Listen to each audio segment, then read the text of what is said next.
Sir Amaravati రైతులకు కౌలు పిచ్చి ఇది ఒక పెద్ద అమరావతిలో ఇప్పుడున్న సమస్యలు చాలక అక్కడ సిఆర్డీఏ తర్వాత రాష్ట్ర ప్రభుత్వము వాళ్ళకి ఇవ్వాల్సిన కౌలు 11 ఏళ్ల తర్వాత వాళ్ళ కౌలు 11 ఏళ్ళ నుంచి వాళ్ళు లిస్టులో ఉన్నారు.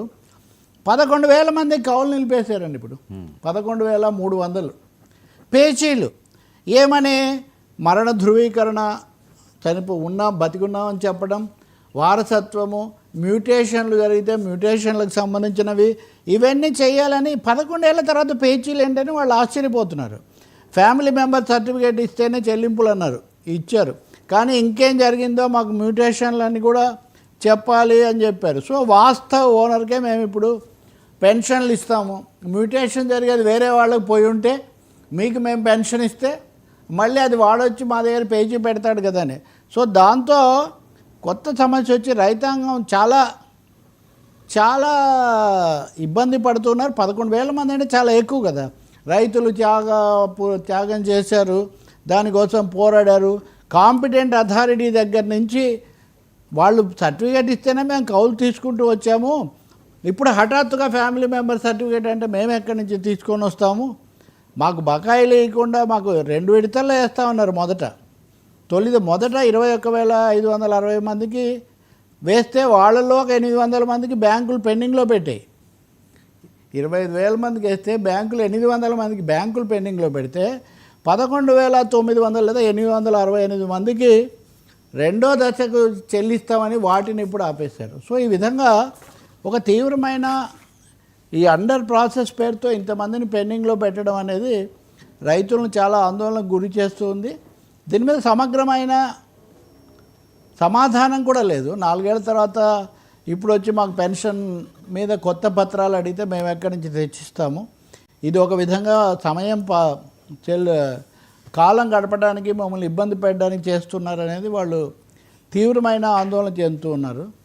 6 ఏళ్ళుగా లేనిది ఏడాది ఎలా వచ్చిందని అంటే గత ప్రభుత్వం సరిగ్గా లేదు, ఇప్పుడు అనుకూల ప్రభుత్వం వచ్చిందని మేము అనుకుంటుంటే అప్పుడు ఇచ్చినవి ఆపి కొత్త సర్టిఫికేట్లు అడగడం ఏంటి అంటే వేరే రాజకీయ కారణాలు ఉన్నాయా మనకు తెలీదు, మనం చూడాల్సి ఉంటుంది. కానీ ఇదైతే వెంటనే ఒక 50 మంది ఇప్పుడు ఇచ్చిన వాళ్ళు కూడా ఉన్నారంట రాని వాళ్ళల్లో. కాబట్టి దీని మరి ప్రభుత్వము సిఆర్డీఏ వెంటనే దీని మీద ఎలా స్పందిస్తారు?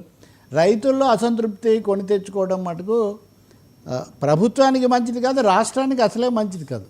ఆ రాజధాని పనులు ఏదో వేగంగా జరగాలి అంటే ఆ రైతుల్లో కనుక ఇప్పుడు మళ్ళీ కొత్తగా ఆందోళన వస్తే అది మొదటికే మోసం వచ్చే పరిస్థితి ఉంటుంది.